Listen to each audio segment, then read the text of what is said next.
Bueno, muy buenos días. Un saludo muy especial a todas las personas que nos acompañan en esta mesa de trabajo, en este muy importante evento, en este workshop de Derecho Público. Queremos iniciar por darle la bienvenida a todas las personas que se conectan en este evento con nosotros o que lo harán posteriormente. Y queremos agradecer muy especialmente a la Facultad de Jurisprudencia, a la doctora Diana Valencia, por esta muy exitosa organización de este importantísimo evento. Esta es la mesa donde vamos a discutir los asuntos penales, los asuntos del derecho penal, uno de los temas más importantes en estos 30 años de la Constitución Política de Colombia. Es un honor y es un privilegio presentar a nuestros ponentes, a nuestros panelistas. Nos acompaña el doctor Jacobo Gómez Posada, quien va a presentar una ponencia muy importante sobre la reforma a la Constitución para la cadena perpetua. El doctor Jacobo Gómez Posada es en la actualidad estudiante de pregrado en Derecho en la Universidad de La Sabana, donde cursa actualmente cuarto semestre. Es miembro del Semillero de Investigación de Fundamentos Filosóficos en Derecho Constitucional del Departamento de Teoría Jurídica y de la Constitución. Es monitor de Derecho Constitucional Orgánico y lo invitamos, doctores, a que lo sigan en sus redes sociales, en Twitter, usa el @Jacobo Bogo PCO. Nos acompaña igualmente la doctora Luisa Fernanda Telles, que nos va a dar una muy importante ponencia sobre política criminal colombiana inconstitucional. La doctora Telles es abogada de la Universidad Externado de Colombia, especialista en Derecho Público de esta misma institución, magíster en Derecho Penal de la Universidad de Salamanca en España en modalidad presencial y actualmente por concurso es nuestra doctoranda en la Facultad de Jurisprudencia de la Universidad del Rosario, en el doctorado en Derecho y es asistente graduada en esta casa de estudios. Doctora Luisa Fernanda, bienvenida. Y por supuesto es un honor y es un privilegio presentar al doctor Wilson Alejandro Martínez Sánchez, quien es abogado de la Universidad del Rosario, especialista en ciencias penales y criminológicas, magíster y doctor en Derecho Penal de la Universidad Pompeu Fabra en convenio con la Universidad de Barcelona, discípulo directo del profesor Jesús María Silva Sánchez. El doctor Wilson Alejandro Martínez Sánchez ha sido profesor de carrera académica de la Facultad de Jurisprudencia del Colegio Mayor de Nuestra Señora del Rosario.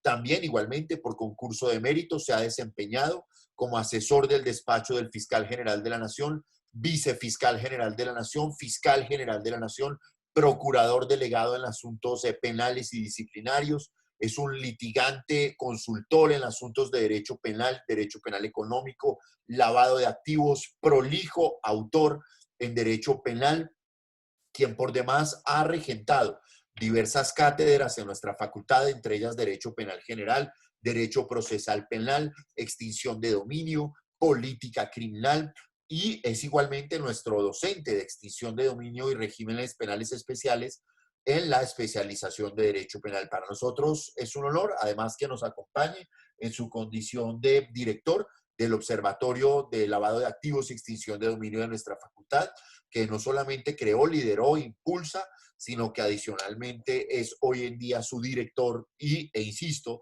forma parte del grupo de investigación Carlos Lozano y Lozano en Derecho Penal. Es un honor para nosotros contar con ustedes tres. Queremos darle la bienvenida nuevamente a todas las personas que nos acompañan y damos la bienvenida a nuestro primer ponente, doctor Jacobo. El auditorio es suyo.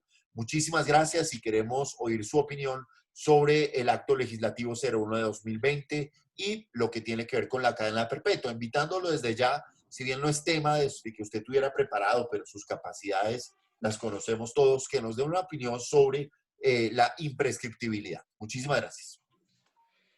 Bueno, muchas gracias por esta invitación, muchísimas gracias a la Universidad del Rosario por haber abierto esta gran oportunidad. Como ya lo presentó el doctor Bernato, les voy a hablar acerca del acto legislativo 01 del 2020 y acerca de la sustitución constitucional, que es una doctrina que ha desarrollado la Corte Constitucional en relación con el control de constitucionalidad sobre los actos legislativos. Unas par de cuestiones preliminares para asegurarnos de que el mensaje llegue adecuadamente. El acto legislativo 01 del 2020, como ya lo hemos mencionado, es el más popular de los dos actos legislativos que hemos tenido este año. Es aquel que pretende reintroducir la cadena perpetua del ordenamiento jurídico colombiano, en particular en los casos en los que tenemos comúnmente conocidos como violadores de niños, o el acceso carnal abusivo y menor de edad. Este acto legislativo ha sido recibido en la opinión pública de manera mixta. Si bien hay partidarios, sobre todo desde el lado académico, ha habido una gran crítica, y sobre todo desde la academia penal ha habido una muy fuerte crítica frente a la aplicabilidad, inclusive la conveniencia de este acto legislativo. De esta forma, entonces, el control de constitucionalidad, la acción de inconstitucionalidad, se ve como esta última opción que hay para poder evitar que este acto legislativo se establezca en el ordenamiento jurídico colombiano. Eso nos lleva entonces a tener que repasar cómo funciona el control de constitucionalidad sobre actos legislativos. Y, en consecuencia, una pequeña mirada a la teoría de la sustitución, a la teoría de la identidad de la Constitución.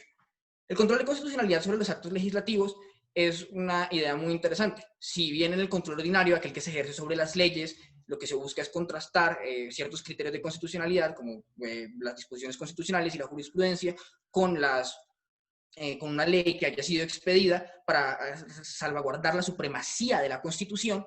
Cuando hablamos de actos legislativos nos encontramos con la situación en la que básicamente la Corte Constitucional va a estar contrastando la Constitución con ella misma para determinar si es inconstitucional, y esto es algo que desde la misma Asamblea Constituyente se tomó nota de los posibles conflictos que podrían ocurrir, y por ende se limitó a que exclusivamente se puede ejercer un control de constitucionalidad sobre los actos legislativos por cuestiones de forma. Dentro de las cuestiones de forma, entonces, y bajo esta idea de proteger la supremacía de la Constitución, es un tema sobre todo del trámite legislativo. Es decir, se tiene que revisar que se haya hecho el número de debates adecuados, de que los términos se hayan cumplido, de que se hayan hecho las publicaciones adecuadas, y dentro de este marco la Corte Constitucional ha abierto la discusión con el tema de la competencia. Ha dicho que la Constitución del 91 le otorga una competencia exclusivamente de reformar a la Constitución al Congreso en su calidad de constituyente derivado. ¿Qué quiere decir esto?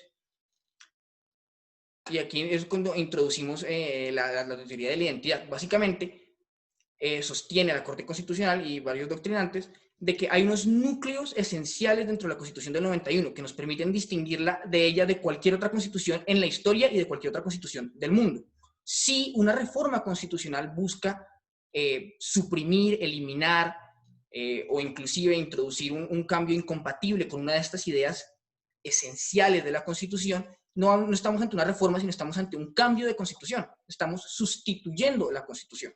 Este es el marco en el que se desarrolla la teoría de la sustitución constitucional, y que es toda la que permea la idea del control del control de constitucionalidad sobre actos legislativos, y que sobre todo es aquella que se invoca cuando hablamos del acto legislativo 01 de 2020. ¿Por qué? Porque esta doctrina que ha adoptado la Corte le permite a la Corte Constitucional de alguna manera discutir materias de fondo, cuando en principio parecía de que esto es algo que el constituyente había eliminado por completo. No obstante, la Corte Constitucional encontró la manera de poder hablar en temas de fondo.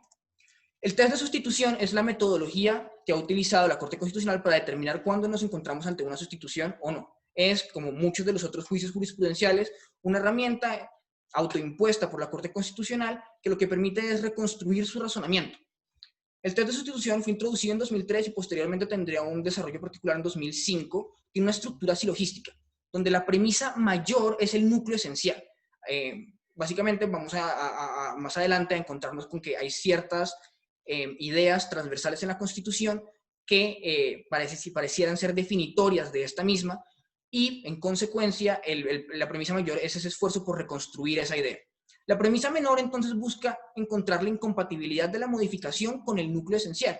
Esta es una carga argumentativa en la que los magistrados de la Corte Constitucional lo que deben explicar es por qué esta reforma nos aleja de ese núcleo, por qué lo sustituye, por qué lo cambia, por qué no nos permite llegar a ese logro. Y finalmente la conclusión, que es determinar si efectivamente es exequible o inexequible. Yo sobre todo le formulo unas críticas, en esta oportunidad le formulo unas críticas a la premisa mayor. ¿Por qué? Porque hay una gran cantidad. Vamos. La premisa mayor, en principio, hay una idea clave. Esta idea clave es, en Colombia no existen cláusulas pétreas, y por el mismo tema del juego de competencias y del constituyente primario y constituyente derivado, la Corte Constitucional no puede crear cláusulas pétreas. Es más, inclusive es una discusión muy interesante si el mismo Congreso podría llegar a crear cláusulas pétreas. Pero en principio la Corte Constitucional no puede hacerlo. Por ende, es importante que nos quedemos con esa idea también ahorita para la premisa menor, pero por ende, todo núcleo esencial no es reducible a un artículo de la Constitución. No podemos decir que hay una disposición en la Constitución que sea irreformable. Y la Corte Constitucional no puede hacer, vía el control de constitucionalidad, efectivamente que alguna de estas sea irreformable. Es decir, todo núcleo esencial es una idea transversal en la Constitución. Aquí hay un símil, por ejemplo, con los principios o con los valores constitucionales. Ideas que permean toda la Constitución y que introducen criterios de interpretación. ¿Cuáles son las críticas que yo formulo? La primera, la calidad de transversal es contingente para determinar el núcleo irreformable. ¿Qué quiero decir con esto? No propiamente estoy argumentando de que haya artículos que no podamos cambiar en la Constitución, pero lo que yo sostengo es que para identificar un núcleo esencial no tenemos que revisar si es una idea transversal o no. ¿Por qué? Porque si bien todos los núcleos esenciales pueden ser ideas transversales en la Constitución, no todas las ideas transversales en la Constitución son núcleos esenciales. Y al final del día, cuando sentemos a revisarnos la lista de núcleos irreformables que han sido declarados o los que vayan por declarar, nos vamos a dar cuenta de una cosa. El hecho de que sean ideas transversales nunca va a ser un indicativo de que ese sea un núcleo esencial. Lo segundo es la falta de criterios objetivos que hacen imposible la reconstrucción del juicio de constitucionalidad. Ya lo vamos a ver cuando iniciemos el juicio hipotético del acto legislativo 01 de 2020, pero aquí la idea clave y sobre todo la idea importante es de que hay muchas ideas transversales y que no tenemos criterios que nos permitan determinar si una de estas ideas es un núcleo esencial o no. Esto se explica muy bien con un ejemplo. Voy a hacer una pregunta de sí o no y a lo que muchos probablemente tengan una respuesta muy intuitiva y luego después voy a explicar por qué ambas visiones son razonables y por qué esto presenta un problema para el juicio. La pregunta ¿es Bogotá, o que la capital del país sea Bogotá, un núcleo irreformable de la Constitución? Recordemos esta idea de que la teoría de la identidad nos dice que esto es esencial, de que si lo cambiamos la Constitución del 91 deja de ser la Constitución del 91. Muchas personas, y sobre todo la mayoría de académicos, responderían que no, que Bogotá sea la capital no es un núcleo esencial. ¿Por qué? Porque desde el punto de vista, sobre todo del constitucionalismo contemporáneo, las constituciones no solamente son textos fundacionales, pero también son textos aspiracionales. Es decir, que queremos que el Estado sea como la Constitución lo enuncia. Y en ese sentido hay una serie de valores y esos valores, o más bien para la consecución de esos valores, es contingente la localización geográfica de la capital. Es decir, la lucha para encontrar la igualdad material, por la democracia, las libertades individuales es la misma desde Bogotá, Medellín, Cartagena o Bucaramanga.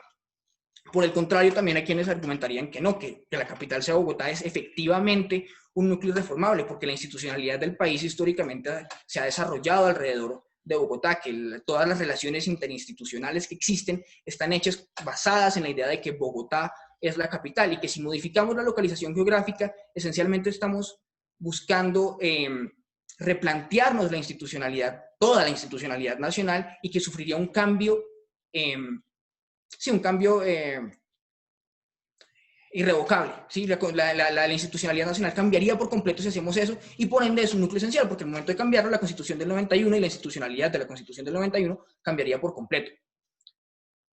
Son dos ideas que al menos a priori son razonables y de que la falta de criterios objetivos no nos dejan determinar si un magistrado de la Corte Constitucional o si la Sala Plena de la Corte Constitucional podrá determinar que Bogotá es un núcleo irreformable o no. Entonces, ahora sí, adentrémonos en los posibles núcleos esenciales para el acto legislativo 01 de 2020. Hay bastantes ideas transversales en la Constitución que podríamos decir que son relevantes para nuestra discusión. Sobre todo yo traigo dos ideas. Una porque nos va a servir ahorita para el ejercicio, para el siguiente punto, ejemplificar unas ideas, y la segunda porque es el candidato más fuerte, que todas las demandas de constitucionalidad que se le han presentado a este acto legislativo hablan del tema, tocan el tema, y de que es probablemente el candidato más sólido para un núcleo reformable que hemos tenido en la historia del país. La primera idea, que es esta que digo que nos va a ser útil más adelante, la Corte Constitucional en algunas sentencias, cuando ha hablado todo el tema de cambio constitucional, se ha referido a que dentro de la Constitución hay una idea de que hay una prohibición a las sanciones eternas. En Colombia, al menos, se supone que no se pueden imponer sanciones que no tengan, que no se extingan, básicamente, en algún punto. ¿Sí? ¿Cuál es el problema aquí? Esto me sirve también para ejemplificar una de las críticas, es que la Constitución parece tener esta idea transversal y si la quitamos, ¿la Constitución deja de ser la misma? Pareciera como que no, que es una idea que el constituyente podría modificar y que sobre todo el constituyente derivado podría modificar sin mucho perjuicio de la identidad de la Constitución, pero que como no tenemos ningún criterio objetivo, pareciera que un magistrado podría construir una argumentación al menos válida y pasarlo por núcleo reformable. Por el contrario, entonces tenemos la dignidad humana. El deus ex machina del constitucionalismo colombiano aparece aquí, esta vez aparece aquí como un candidato completamente sólido. ¿Por qué? Porque pues, la jurisprudencia constitucional en los últimos 30 años casi que se ha basado por completo en la dignidad humana. Es no solamente un derecho, un principio y un valor, pero también es claramente una idea transversal que su rica construcción jurisprudencial pues nos indica que parece que si quitamos la dignidad humana de la Constitución del 91, de que si al menos pretendemos sustituirla o al menos menoscabarla de alguna manera, pues la Constitución del 91 va a dejar de ser esa misma. Es decir, tanto el desarrollo jurisprudencial como las mismas disposiciones constitucionales reconocen que la dignidad humana es algo tan esencial para Colombia, al menos desde el 91, que cualquier modificación a esa parecería chocar. Con eso, entonces, nos adentramos a la premisa menor. En la premisa menor hay varias ideas que son importantes tener en cuenta, porque a la hora del juicio de constitucionalidad van a presentar obstáculos para poder decir, si bien ya vimos que hay muchas oportunidades para declarar núcleos esenciales y de que hay una falta de criterios objetivos que nos hacen la vida difícil al momento de reconstruir el juicio, la premisa menor pareciera ya introducirnos una mayor cantidad de requisitos.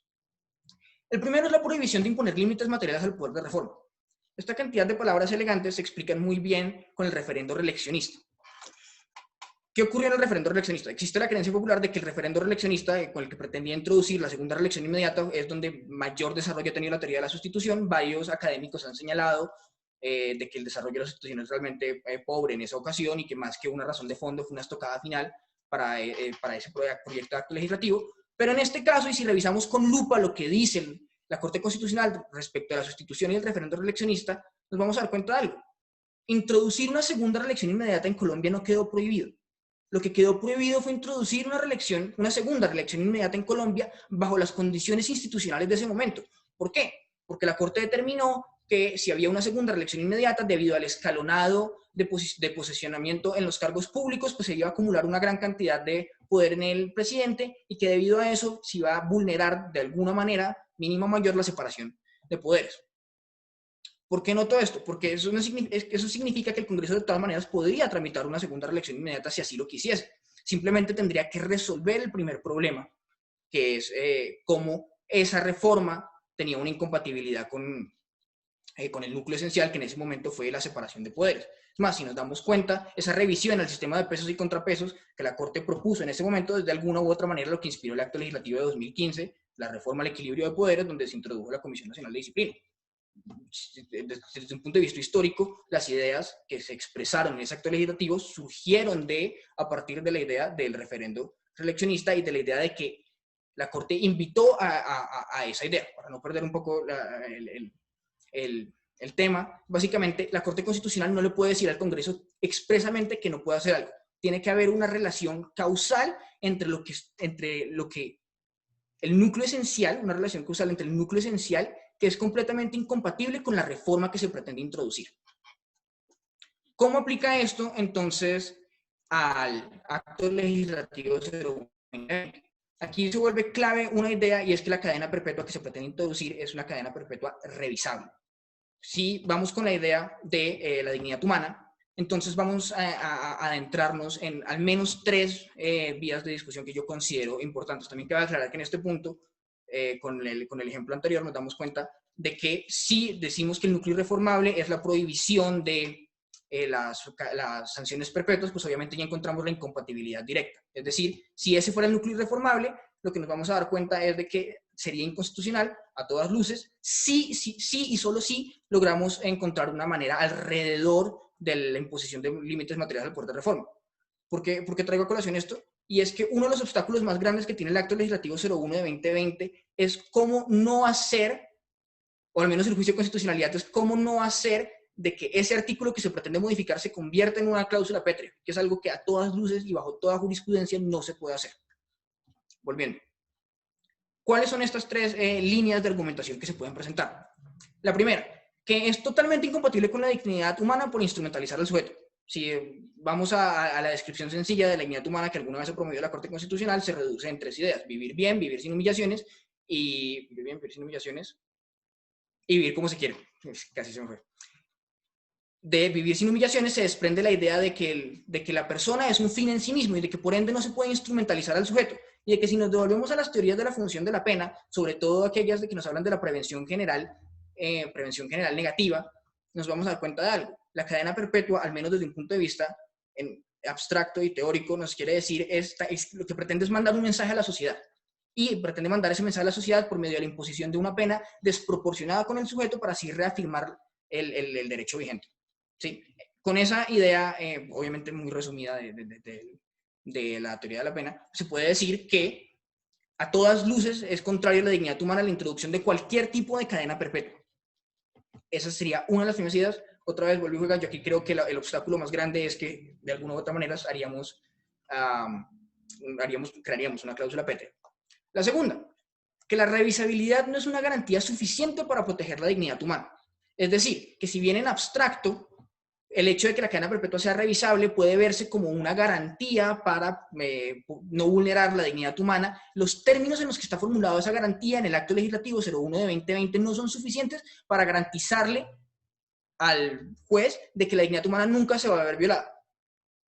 Esa es otra opción que se tiene, sobre todo creo que aquí la Corte Constitucional tiene la oportunidad de hablar en términos de riesgo, cosa que no es ajena a la Corte Constitucional a serie, es básicamente decir, si bien en abstracto que sea revisable implica de alguna u otra manera que se está respetando la dignidad humana, el riesgo de que se llegue a violar es muy grande y que las garantías en las que nos encontramos en este momento no son suficientes, por ende, por favor, Congreso, devuélvase y revise las garantías que realmente le está dando en caso de querer volver a tramitar el acto legislativo. Finalmente, es la que yo creo que es la más interesante y donde tenemos la mayor cantidad de oportunidades para explorar muchísimo la teoría de la sustitución, es las condiciones del sistema penitenciario actuales no permiten proteger la dignidad humana y la reforma no aporta una solución para esto. Es decir, el Congreso pretende que se implante la cadena perpetua, pero las condiciones penitenciarias no dan para proteger la dignidad humana. Y en ese sentido, el proyecto de acto legislativo debió haber pretendido corregir ese problema para poder garantizar a todas luces la dignidad humana y por ende que la reforma no sea inconstitucional. Esa es una idea para mí muy interesante, en particular porque en términos de teoría de la sustitución introduce unas variantes muy profundas. Finalmente, la conclusión que en este punto yo creo que se veía venir es: ¿el acto legislativo es constitucional? No sabemos. Es imposible dar una conclusión contundente debido al alto grado de indeterminación en el test de sustitución. Es imposible realmente reconstruir un test de sustitución, al menos desde el punto de vista ajeno a todo lo que ocurre dentro de la Corte Constitucional. ¿De qué dependerá la constitucionalidad del acto legislativo? De un gran número de factores que son realmente ajenos al juicio, como pueden ser las creencias religiosas de los magistrados, las afiliaciones políticas, los intereses académicos, las complejas relaciones y dinámicas que existan entre Estado, Congreso y Corte Constitucional. Esta conclusión es, sobre todo, yo creo que un poco insatisfactoria, pero en el curso de esta investigación, esta conclusión yo creo que me llevó a mí a una reflexión muy poderosa acerca, yo creo que de un problema mucho más grande en la institucionalidad colombiana y en la jurisprudencia colombiana. Aquí lo voy a explicar específicamente con el Congreso, pero esto aplica para muchas otras instituciones del país. La Corte Constitucional ha sido consistente en interpretar en términos de amplitud las disposiciones de la Carta Política. Muchas veces hemos oído hablar de que la Corte ha afirmado tajantemente de que las normas de la Constitución son de textura abierta, es decir, que no se limitan exclusivamente al texto y que están en constante necesidad de interpretación.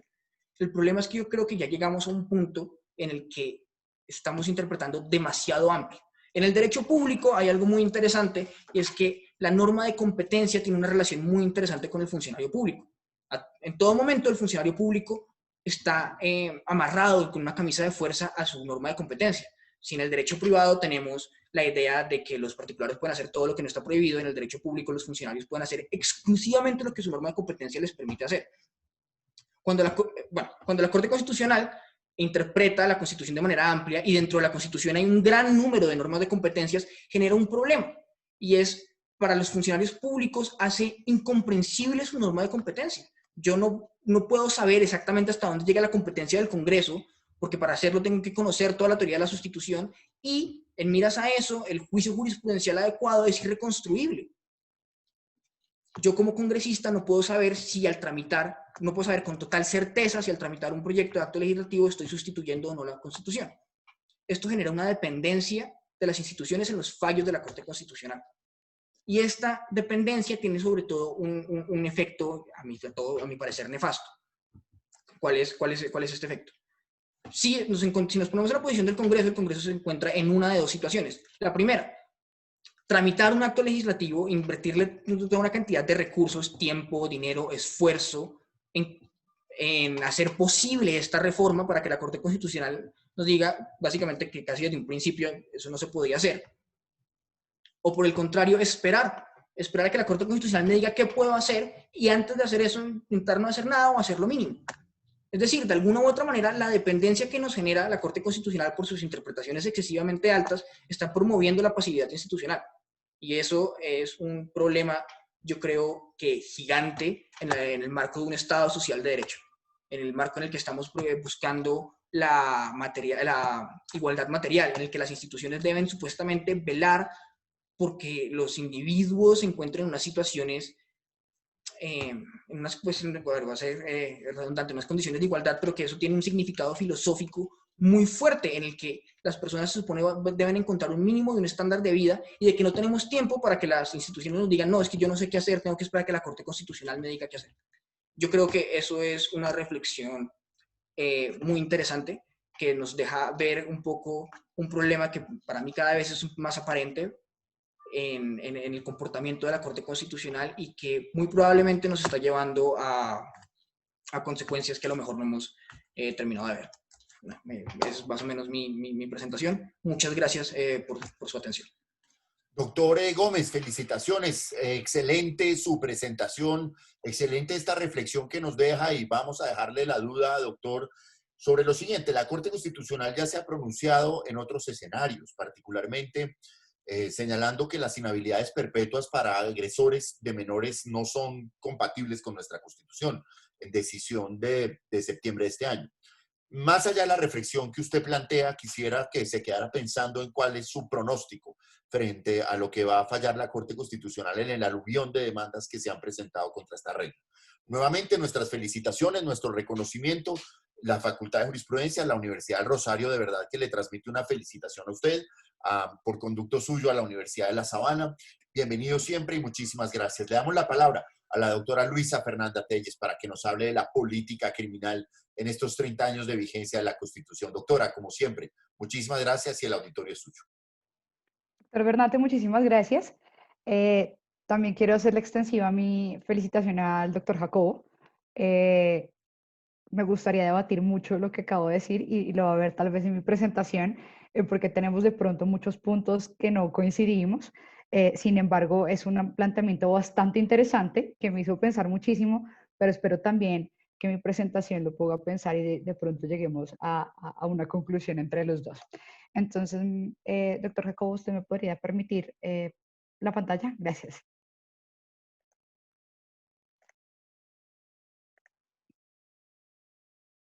Se ve la pantalla, ¿verdad? Sí, doctor. Muchas gracias. Listo. Entonces, muy buenos días. Pues mi tema, como ya lo dejó claro el doctor Bernate, y espero poder defender mi planteamiento inicial. Tal vez es un título bastante, puede llevar a bastantes críticas y diferentes situaciones, pero digamos que voy a tratar de mostrar en este pequeño momento o en este corto espacio por qué la política criminal colombiana en mi criterio es inconstitucional, ¿vale? Entonces vamos a estos 4 temas que ustedes ven expuestos ahí, son los que voy a tratar de tocar de forma rápida para que todos entendamos y poder llegar a la conclusión que será, vuelvo y reitero, que la política criminal colombiana es inconstitucional. Partimos de una consideración que incluso el doctor Jacobo también tomó en cuenta, y es que Colombia es un Estado social de derecho, ¿cierto? Como Colombia desde el 91 se ha determinado, se ha denominado un Estado social de derecho, esto lleva unas consideraciones o unas características propias de este tipo de Estado. El primero es el respeto a los derechos fundamentales de todas las personas, y cuando me refiero a todas las personas, quiero hacer hincapié en que el Estado, como entidad, como ese leviatán del que hablaba Hobbes, no puede hacer diferenciación entre aquellas personas que se comportan, digamos, con las mismas características o con los mandatos que ordena el ordenamiento jurídico colombiano, sino que incluso también aquellas que atentan contra este ordenamiento jurídico, es decir, cometen delitos. No puede el Estado diferenciar entre cuáles son los derechos fundamentales de una persona a otra. Adicionalmente, tiene que cumplir con unos fines de solidaridad, que este es como el primer elemento diferenciador del Estado de Derecho al Estado social de Derecho. Y es decir que el Estado, como dice la otra característica, es un Estado deudor de obligaciones mínimas y tiene la obligación principal de mantener un estatus de las personas y mejorar el mismo. Adicionalmente, pues se mantienen las instituciones liberales y por eso nos referimos a un Estado social de derecho. En este Estado social de derecho, y lo han dicho diferentes autores, principalmente me voy a enfocar en lo que ha dicho Garland, David Garland, analizando el Estado social de derecho en Estados Unidos y en Inglaterra, que va de la mano el derecho penal con el derecho penal denominado de welfare. Y este derecho penal estructuró una política criminal que era la que se supone debería implementarse en los estados sociales de derecho. Primero, mantener elementos del antiguo régimen o del tipo de estado, que es la legalidad. Nosotros en derecho penal, lo sabemos, tenemos un principio de legalidad que debemos respetar ante todo. Entonces, está el legalismo liberal y pasamos al segundo elemento principal de esta política criminal y es la resocialización. ¿La resocialización en qué sentido? Resocialización como ese elemento que permite respetar la dignidad humana a la que ya Jacobo se refirió, la dignidad humana de quien comete actos ilícitos. Y se pretende una resocialización no invasiva, que no respete esos mínimos de la persona, esos derechos fundamentales, sino una resocialización con límites que permita, que no se busquen, digamos, finalidades solamente preventivos generales que dejan de lado al delincuente, sino que se enfoquen en las necesidades como ser humano. Entendamos que generalmente la sanción para una persona que comete delitos es la cárcel, y la cárcel es un castigo que de cierta manera, o que de cierta manera no, que su fuente o su, digamos, principio es limitar derechos fundamentales de la persona. El primero, por supuesto, la libertad, pero sabemos que hay otros que se encuentran limitados precisamente porque el Estado considera que esta persona no está cumpliendo con sus obligaciones o está atentando contra el ordenamiento jurídico y por lo tanto se le debe imponer una restricción a estos derechos. Pero ojo, es una restricción a esos derechos y no deben desaparecer esos derechos. Y eso es importante que lo tengamos en cuenta cuando veamos el tipo de política criminal que se está implementando en nuestro país.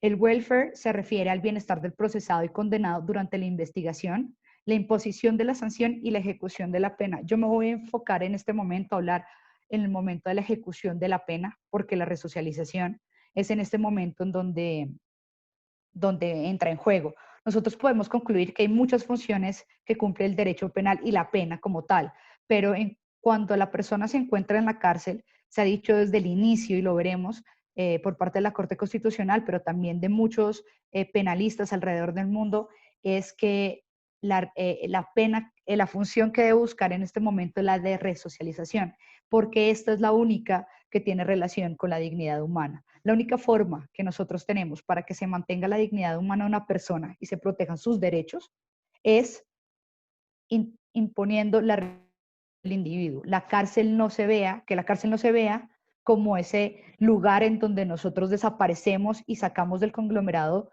al ser humano, sino que lo llevamos allá para que se socialice y sea una persona que cumple con los mandatos del ordenamiento jurídico o al menos no atenta contra el mismo.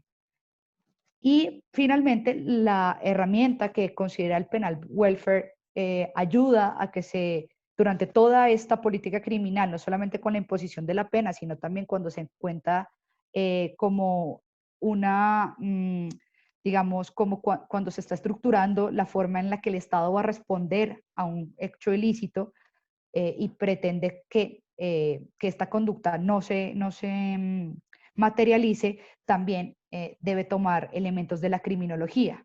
La criminología es aquella que ataca las causas de la criminalidad, ver por qué el ser humano comete delitos, más allá de pensar que es una persona mentalmente inestable o que porque sus características fisiológicas tiende a cometer ilícitos, sino que entiende y va de mano con lo que se entiende debe ser una política criminal que se debe orientar a estrategias de prevención, control, investigación y sanción de la criminalidad, sin dejar de lado el tratamiento tanto a las víctimas como a los condenados, porque los condenados también deben tener un tratamiento y este no puede ser otro que la resocialización con sus límites.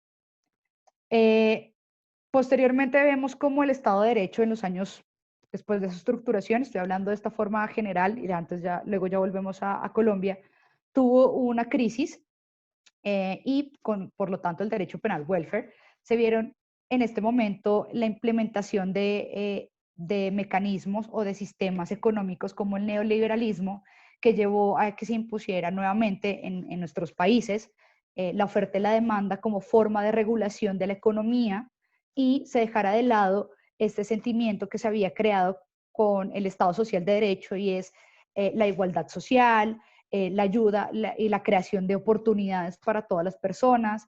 Ese fue el momento en cuando digamos, se dio una escala de las personas de un estrato social a otro, de pobreza a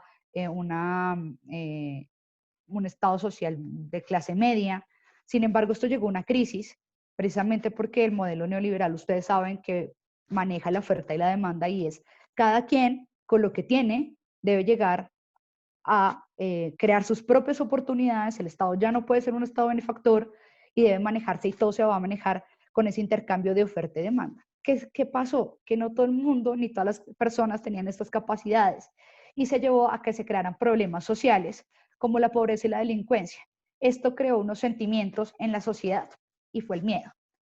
Se pedía del Estado acciones, porque así como antes era un Estado benefactor, un Estado que se metía en las decisiones y en las estructuras sociales, se pedía que ahora lo siguiera haciendo y que se protegiera a esta nueva clase social o a la colectividad, se la protegiera de estos nuevos, digamos, situaciones sociales que se dieron, como la pobreza y la delincuencia. Entonces pedía protección. También, al no haber oportunidades en la clase media, se dieron sentimientos de inequidad e injusticia y se pedía la eliminación de políticas sociales por su costo. ¿Por qué?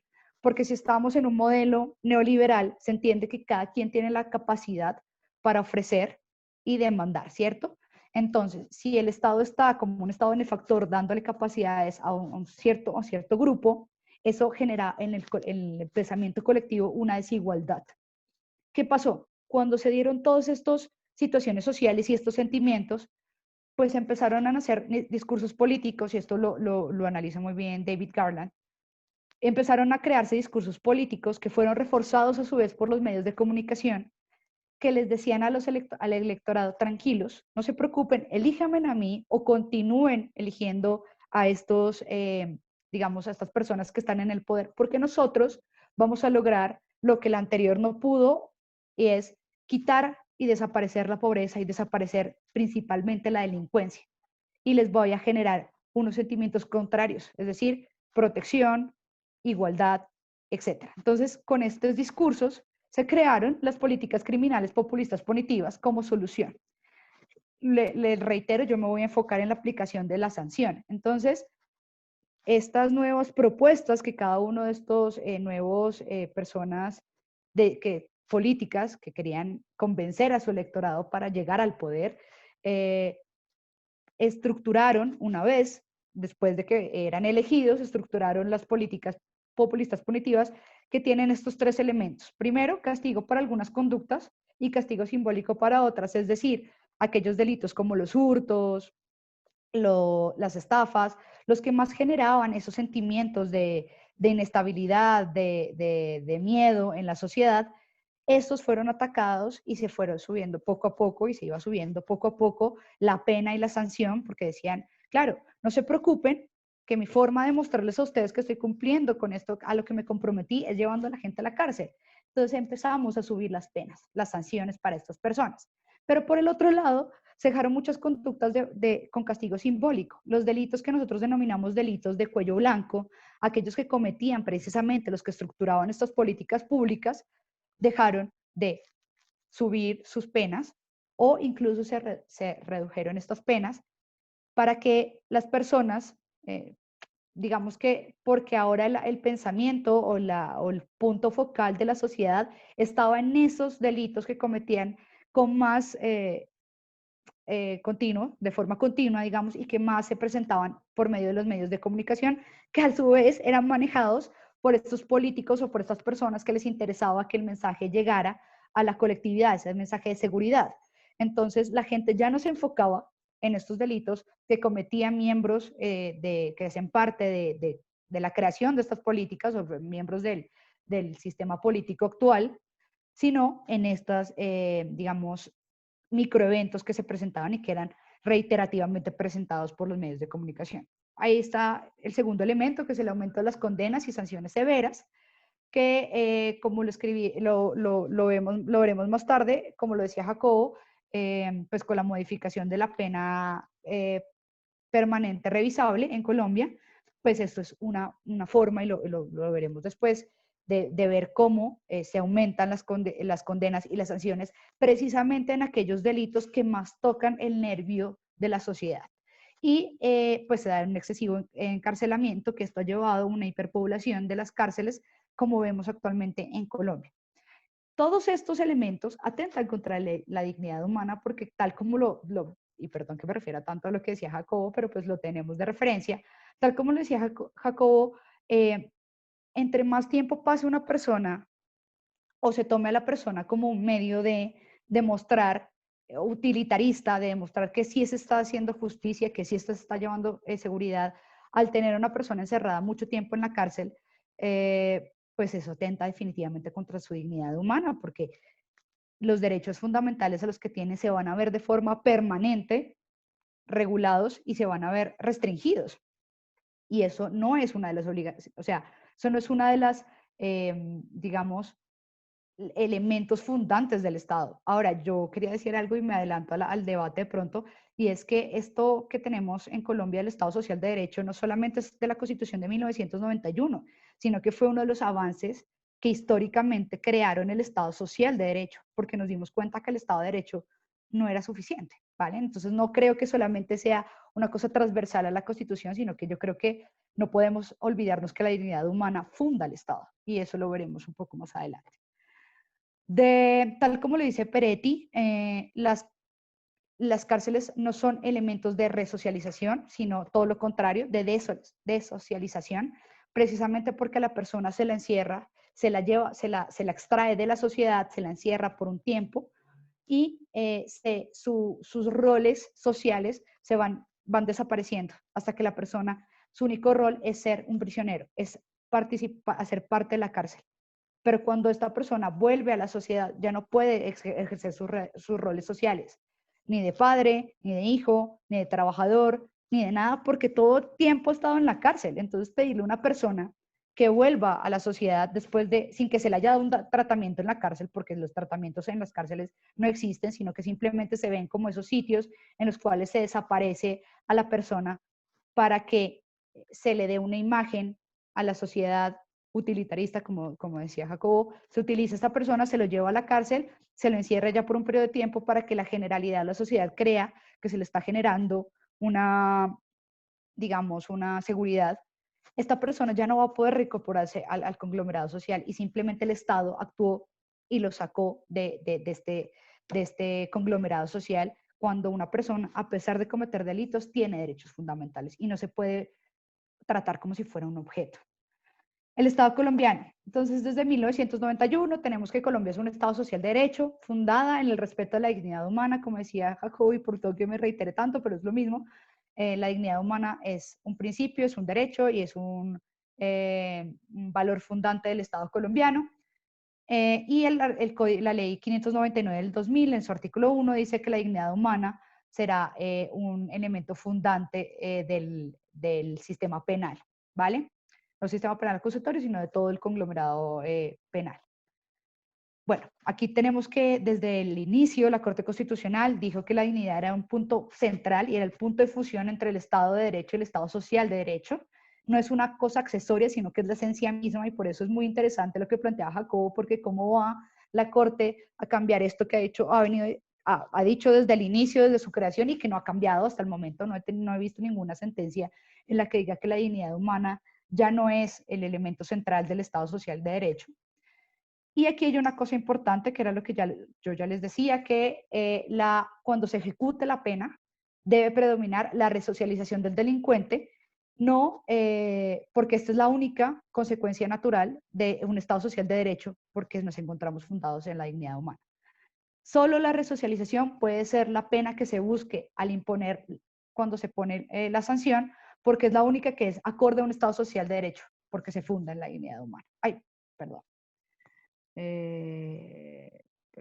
Perdón. Vale. Entonces, otra sentencia que, digamos, influye en lo que decía anteriormente: el retribucionismo no debe ser el fundamento esencial de la pena y siempre se debe buscar la resocialización del condenado dentro de su autonomía y dignidad.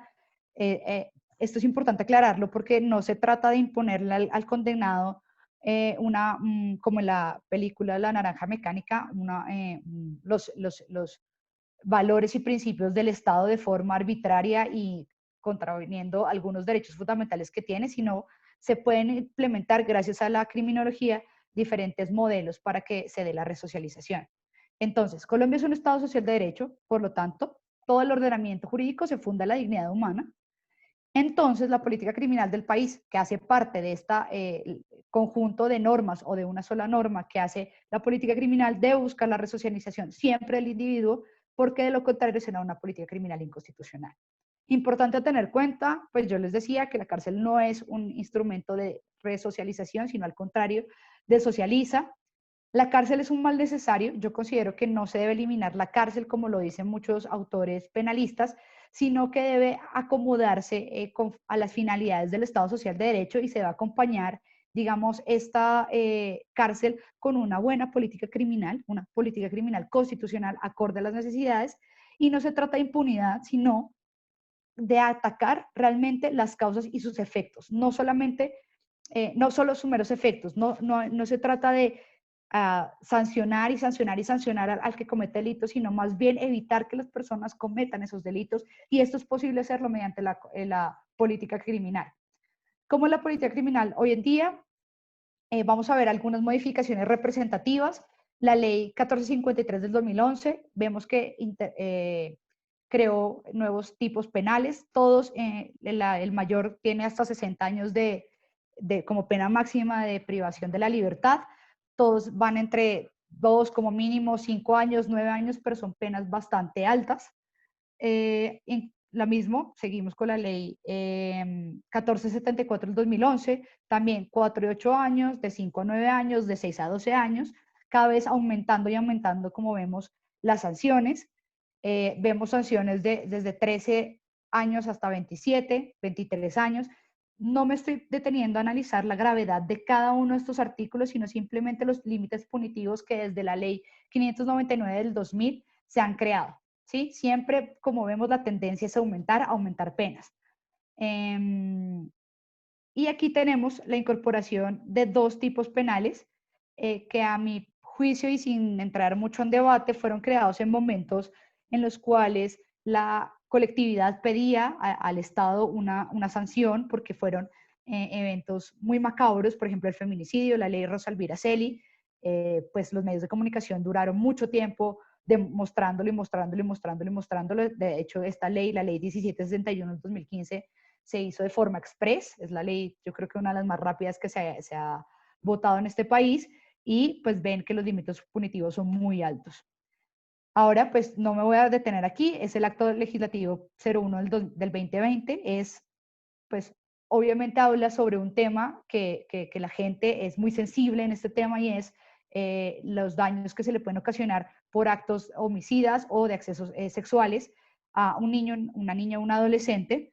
en el cual se pone pues una pena de privación perpetua, que yo considero que atenta en todas luces contra la dignidad humana, precisamente por eso, porque es meter a una persona en una cárcel, a desocializarla, a quitarle todos sus roles, a volverlo un ente y un objeto. Y esto no se puede permitir en un Estado social de derecho.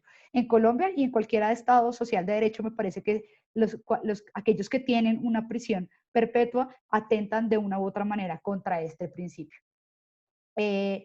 Bueno, vemos acá incrementos que no se ha sido como tal creación de tipos penales, sino incrementos a las penas que ya existían.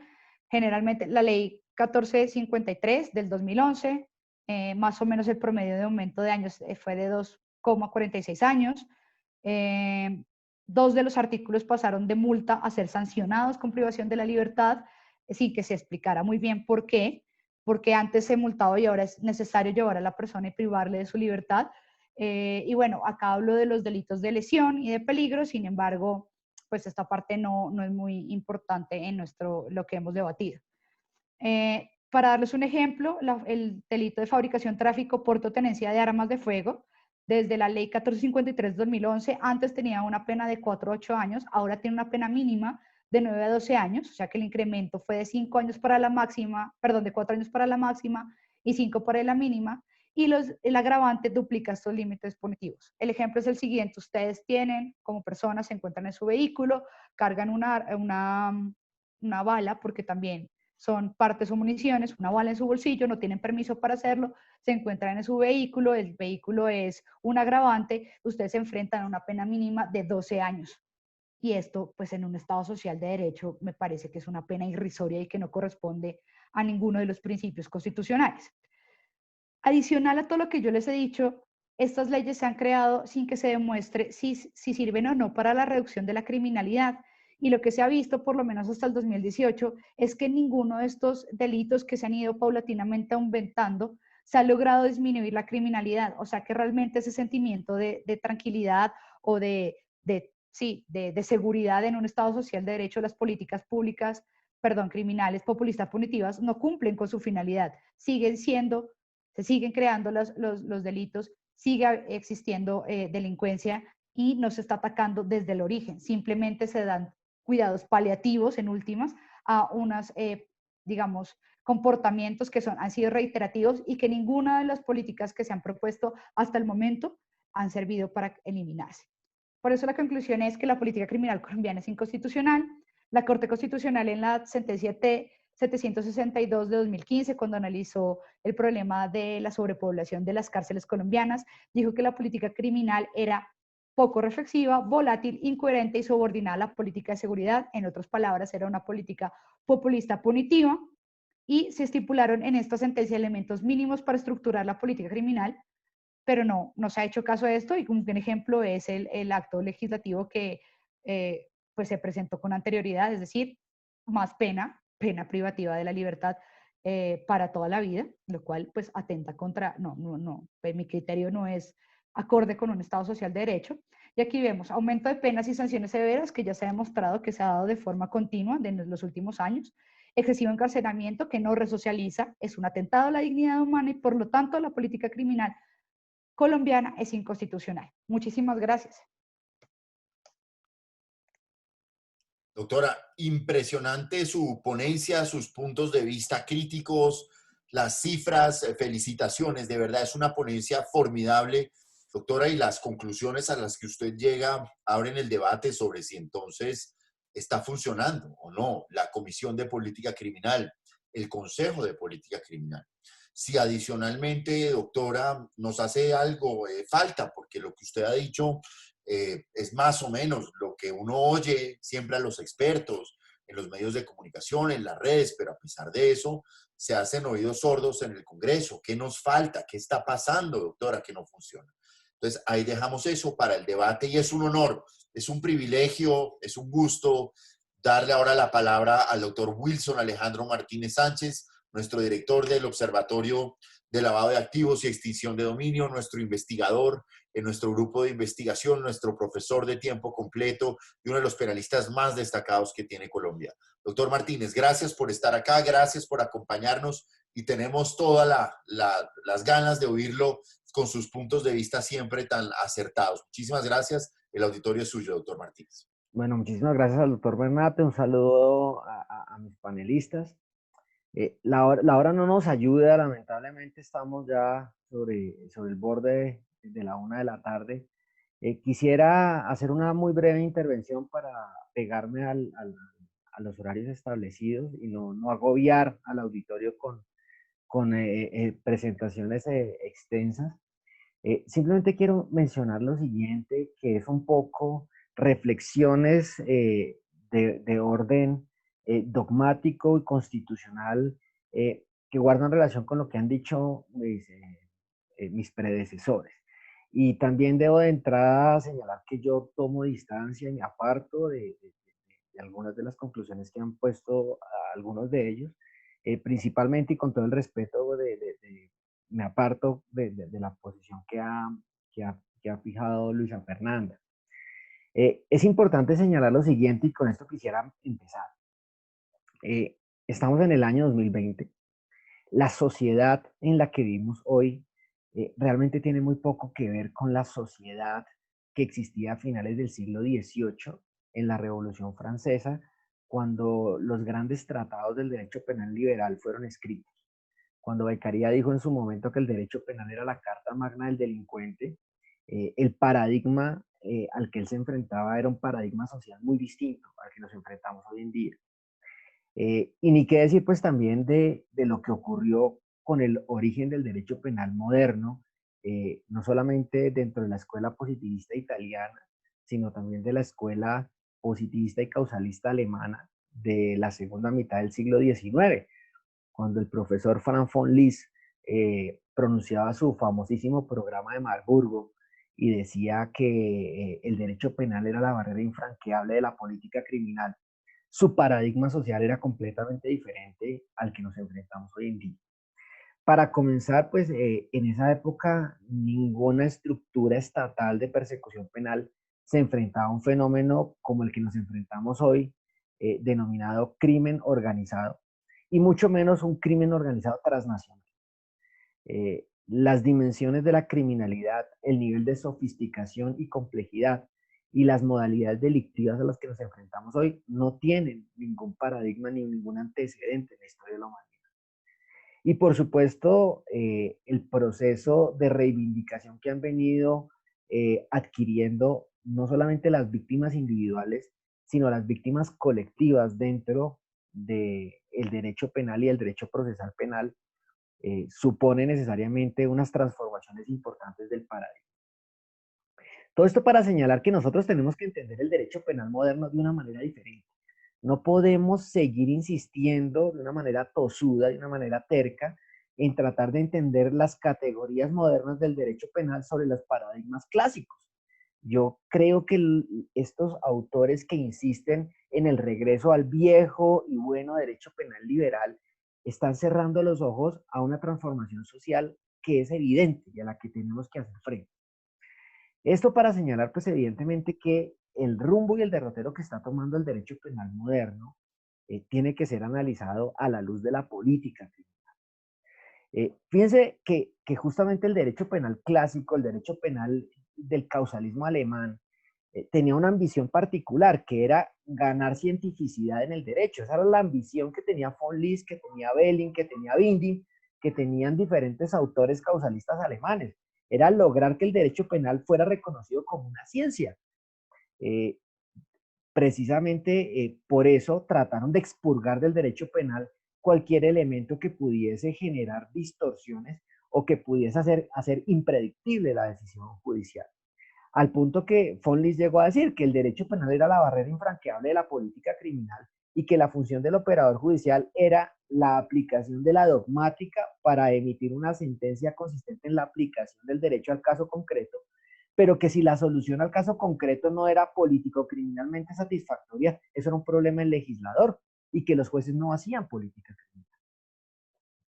Por fortuna, en la primera mitad del siglo pasado, con el surgimiento de todo el pensamiento de la escuela, de la primera generación de la escuela de Frankfurt, y gracias a los aportes, entre otros, de Max Weber, se incorporó a todas las ciencias sociales la lógica del método dualista, el dualismo metodológico, que reivindicó las ciencias humanas como una ciencia que podía utilizar metodologías distintas de las metodologías de las ciencias humanas, llevó a que comenzáramos a pensar en que la finalidad del derecho penal podía estar orientada por la dimensión de significado o de sentido que tiene el derecho en la realidad práctica. Es decir, que el derecho no es una cosa alejado del mundo que se pueda analizar como un laboratorio de manera abstracta, sino que el derecho es vivo y que tiene que ver con la sociedad y con las decisiones que se toman en la cotidianidad, y que por consiguiente las decisiones judiciales no solamente tienen que ser sistemáticamente correctas, no solamente tienen que ser coherentes, sino que tienen que ser político-criminalmente satisfactorias.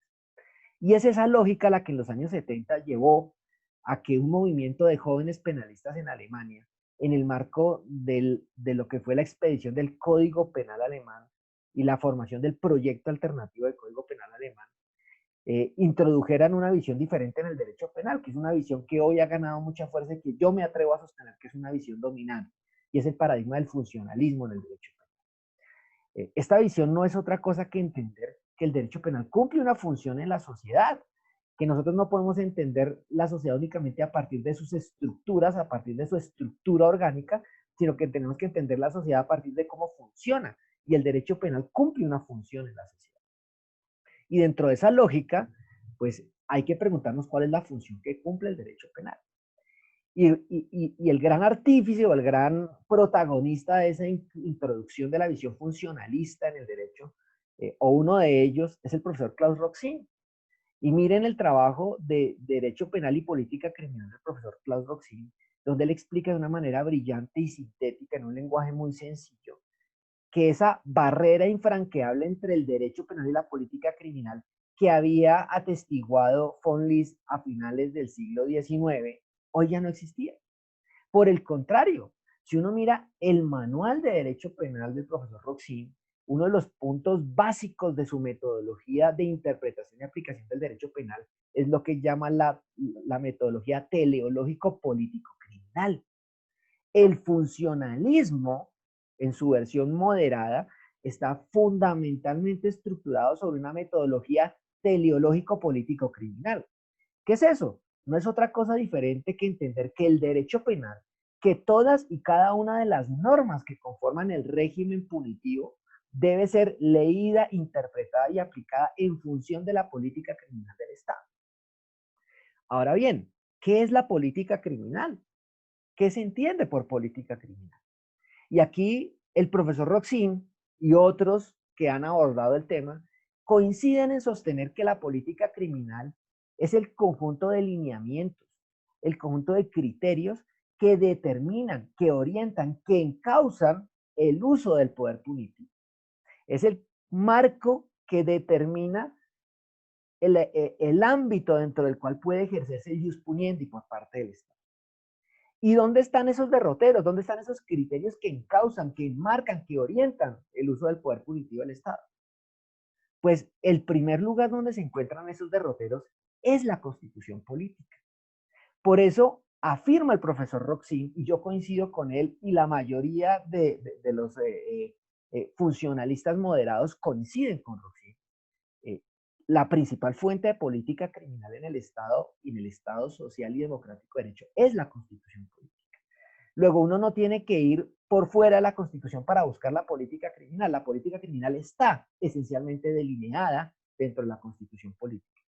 Otra cosa son las decisiones de tipo legislativo, las decisiones de tipo administrativo, las decisiones de tipo judicial que puedan en determinado momento tomarse para ejecutar esa política criminal. Pero uno no puede confundir las medidas legislativas, administrativas o judiciales con la política criminal.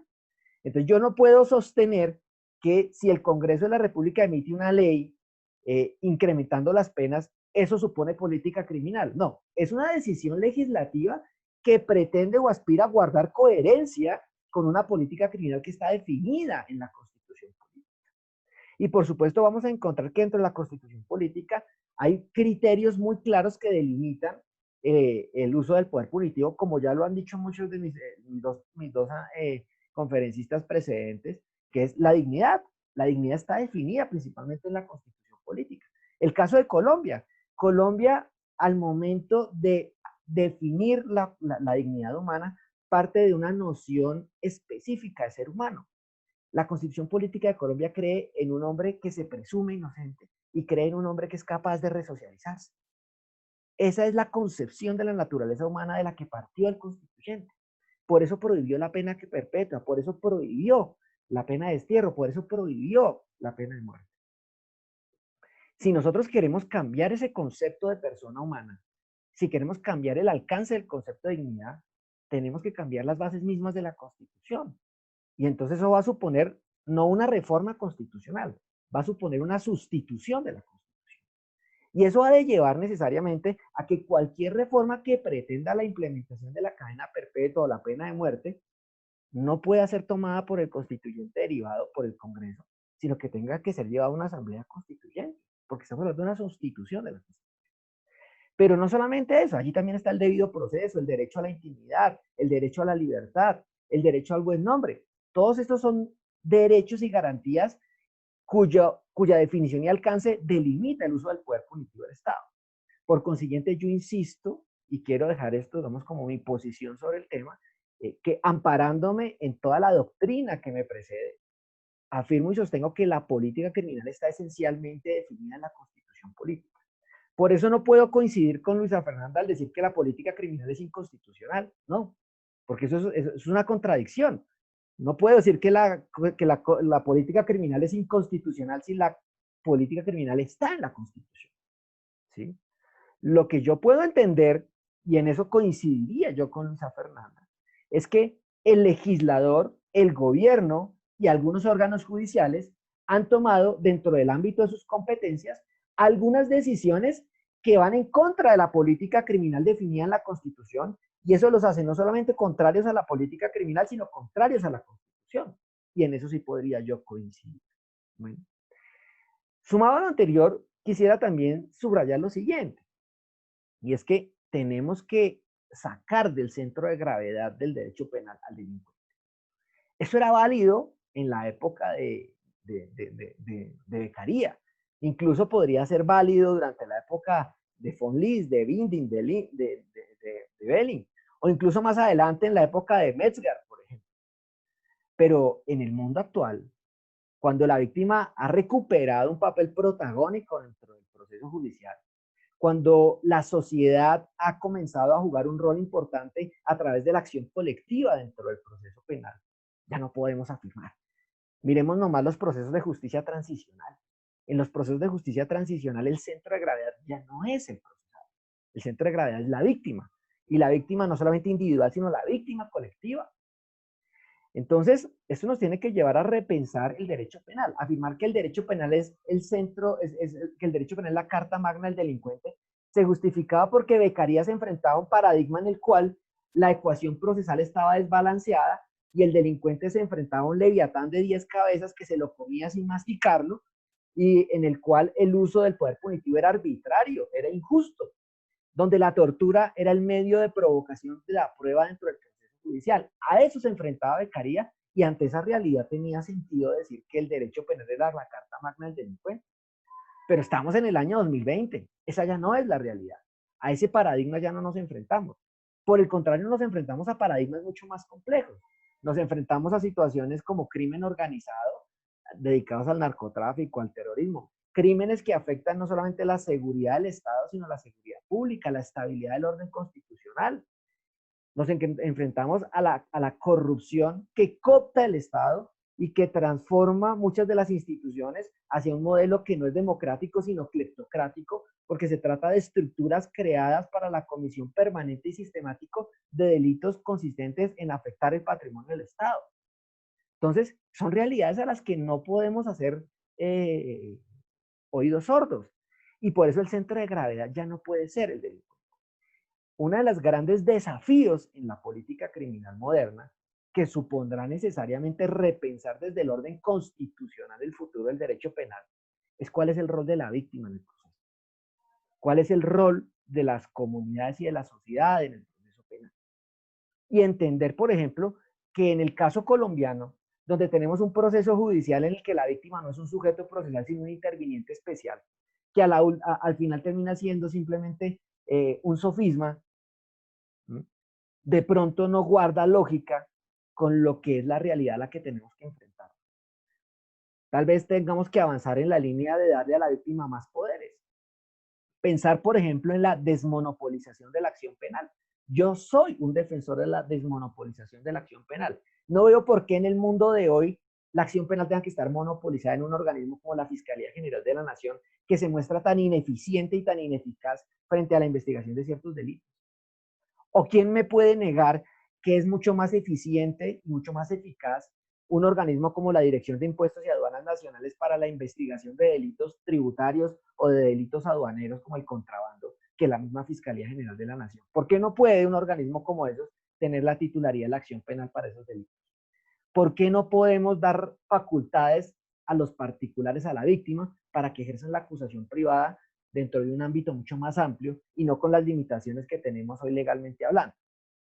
Entonces, estas reflexiones, profesor Bernate, simplemente para ambientar una discusión, creo que ha sido un momento importante poder escuchar a mis colegas en el panel.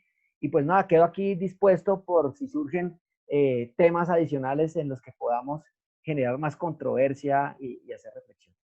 Como siempre, profesor Wilson Martínez, qué importantes reflexiones hace usted y en lo personal, pues puede observar o se puede visualizar la impronta que en su pensamiento tiene, ha tenido y seguirá teniendo el profesor Jesús María Silva Sánchez, con su trabajo de la expansión del derecho penal en las sociedades postindustriales, sus reflexiones sobre la escuela de Frankfurt y las críticas que se ha planteado frente a ese retorno al viejo y buen derecho penal nuclear. Felicitaciones, como siempre, brillante, doctor Martínez, y vamos a dar inicio al debate que hemos planteado. Doctor Jacobo, ¿cuál sería su reflexión respecto de o cuál sería su pronóstico?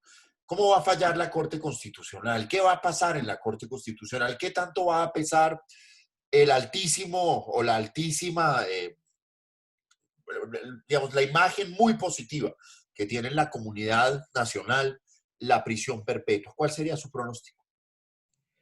Bien, voy a responder con una ligera anécdota, y es cuando inicié toda esta investigación alrededor del acto legislativo, en particular, yo estaba convencido de que siempre la Corte Constitucional iba a fallar en contra, o sea, que iba a decir que era inconstitucional y que efectivamente iba a echar para atrás el proyecto de acto legislativo. Conforme fui avanzando, me di cuenta que hay más caminos de los que me gustaría pensar, con los que me siento cómodos para que la Corte diga que es constitucional. En todo caso, sí que la Corte Constitucional no ha sido, más de una vez ha tomado la postura impopular. Entonces, yo creo que estamos ante una situación en que lo más probable es de que la Corte declare la inconstitucionalidad, sobre todo basada en la dignidad humana. En especial, yo creo que una reflexión que va muy por la línea, como lo mencionaba el profesor Wilson, con todo el tema de la política criminal y de la Constitución y la relación entre Constitución y política, se me hace que es una reflexión supremamente interesante y que por esa línea yo creo que podemos llegar muy sencillamente a una conclusión de inconstitucionalidad. Ahora, no obstante, pues todavía me mantengo en el que la Corte Constitucional en este momento se encuentra en una posición de poder muy grande en el que básicamente puede hacer lo que plazca. Y doctor, ¿cuál es su reflexión sobre esta reforma legal en la que ahora los delitos sexuales contra menores y el incesto son imprescriptibles?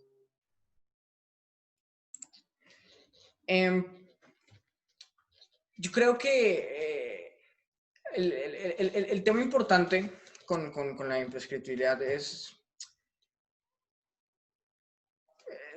una idea compleja, no sé precisamente cómo sacarla, pero básicamente la idea de la imprescriptibilidad en este caso es una extensión, como lo estamos viendo, de que se está introduciendo la cadena perpetua, es un efecto, yo creo que colateral, y en ese sentido, pues también lo veo con los mismos ojos negativos de la cadena perpetua. Es decir, no deberíamos tener cadena perpetua, yo en eso no me gusta esa idea, yo no soy partidario de ese acto legislativo, por ende tampoco veo con muy buenos ojos la idea de que se vuelvan imprescriptibles esos delitos.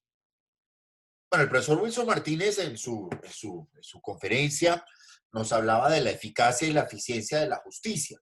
Profesor Martínez, en esa línea de la eficacia y la eficiencia de la justicia, que usted conoce muy bien, pues ¿cómo ve usted este tema de la imprescriptibilidad? Es decir, si la justicia no opera, pues quedémonos 20, 30, 40 años. ¿Cómo ve usted la acción penal imprescriptible frente al modelo que usted ha planteado en la Constitución, que hablaba de la apuesta por la resocialización, de la humanización? Bueno, esta perspectiva de la victimología, la victimodogmática, la importancia de los derechos de las víctimas, el derecho de las víctimas a la justicia. ¿Cómo ve usted este fenómeno ahora de la imprescriptibilidad? Eh, sí, profesor Bernate, yo no veo el tema de la imprescriptibilidad en el terreno de un problema constitucional. Es decir, yo no creo que haya un debate constitucional sobre la imprescriptibilidad de estos delitos en particular. Eh, Me parece que el debate sobre la imprescriptibilidad tiene que ver fundamentalmente es con la razonabilidad desde el punto de vista del análisis económico de esa medida.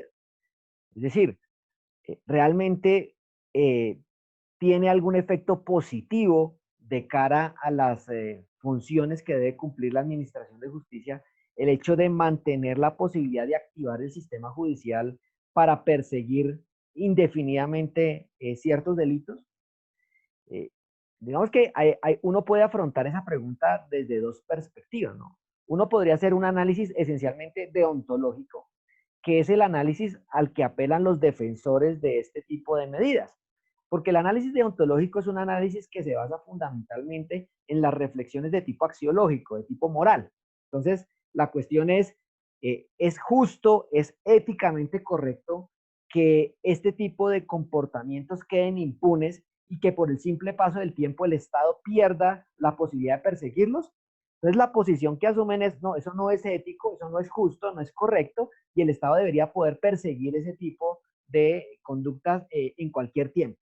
Pero es una posición que está fundamentada, está construida, está estructurada y argumentada fundamentalmente sobre premisas de tipo axiológico, convicciones ideológicas de tipo moral particular. Uno podría hacer una aproximación diferente, que no es una aproximación deontológica, sino una aproximación consecuencialista desde el punto de vista del análisis económico del derecho. Y es, bueno, venga, eh, ¿cuál es la relación costo-beneficio de esa medida?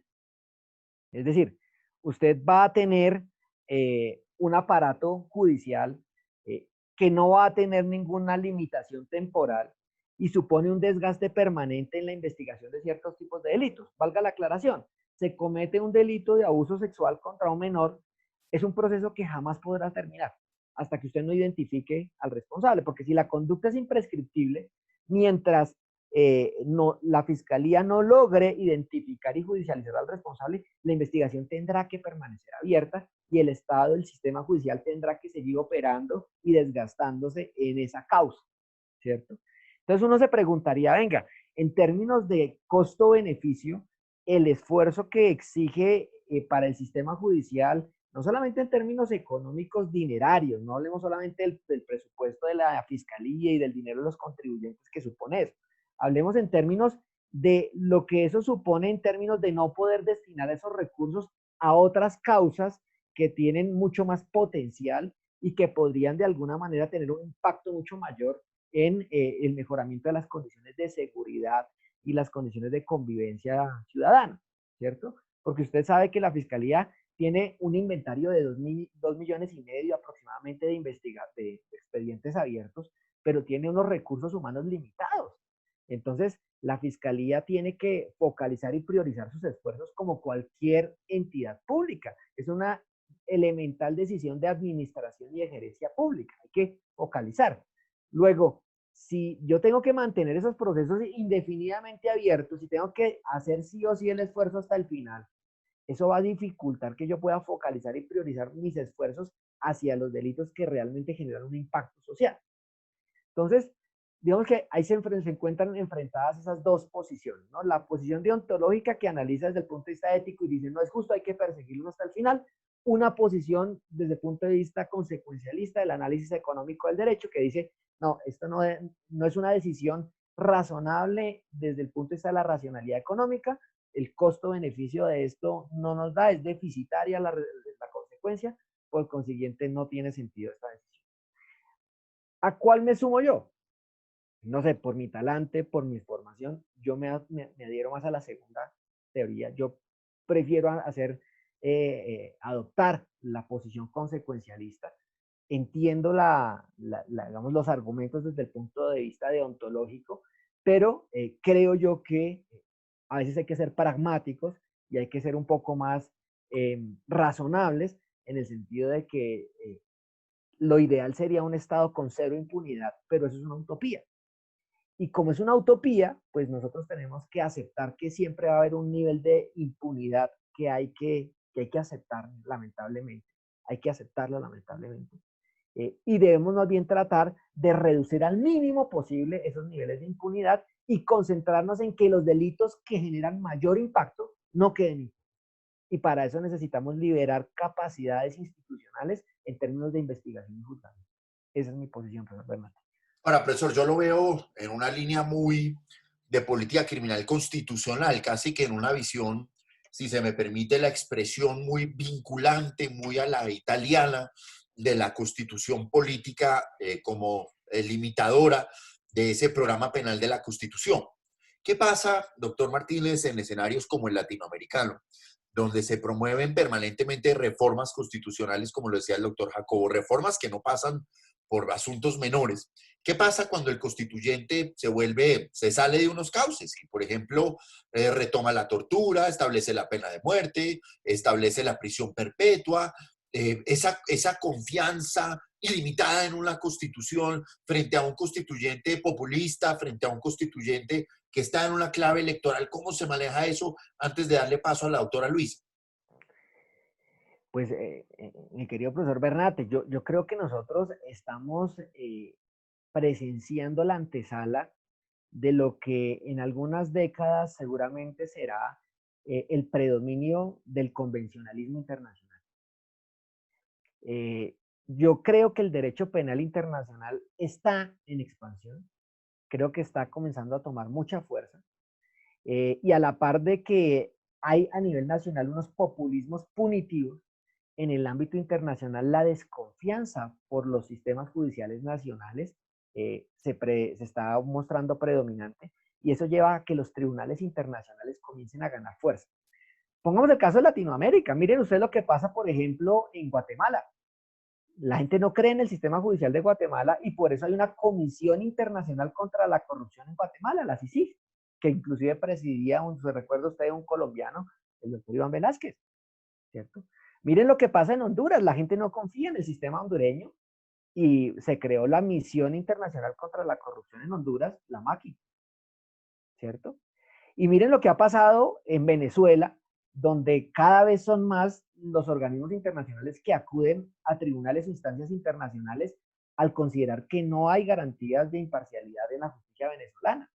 Y aquí mismo en Colombia, el propio canciller Carlos Holmes en su momento llegó a mencionar como propuesta, la lanzó a la opinión pública, de tener un tribunal internacional contra la corrupción en Colombia. Entonces, miren esta tendencia, no es una tendencia aislada de un país, son muchos países que apuntan a decir, oiga, no estamos confiando mucho en las instituciones nacionales, creemos que esto hay que darle una salida hacia afuera. Y en el caso de América Latina, creo que el sistema interamericano tiene una oportunidad importante de crecimiento. La gente le cree al sistema interamericano. Solamente miremos la estadística de cuántos casos de los que adelanta la Fiscalía General de la Nación han sido puestos en conocimiento de la Comisión Interamericana, cuántos de ellos tienen medidas cautelares dictados precisamente por el sistema interamericano, y cuál es la reacción de las autoridades colombianas en el tratamiento de esos procesos en Colombia. Esto demuestra que claramente aquí se ha actuado, y no solamente en lo penal, en lo disciplinario, por ejemplo.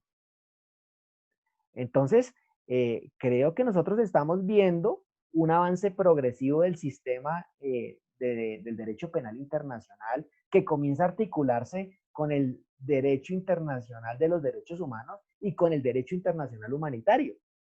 Y eso pues va a llevar a que comencemos a tener un derecho penal mucho más globalizado. Creo que tenemos que comenzar a pensar en clave de globalización del derecho penal.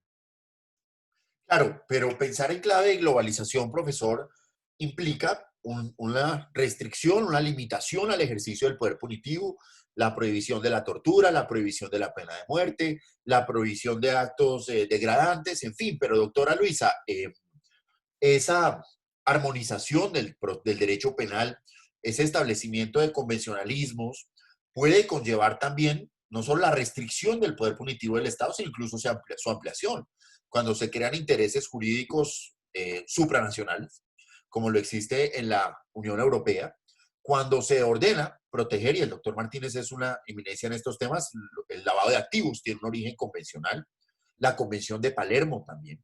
¿Cómo armonizar esa visión nuclear o mínima del derecho penal que usted ha planteado con exigencias internacionales que hablan de lavado de activos, de seguridad alimentaria, de lucha contra la corrupción, de responsabilidad penal de las personas jurídicas? ¿Cómo hacer compatible lo uno y lo otro?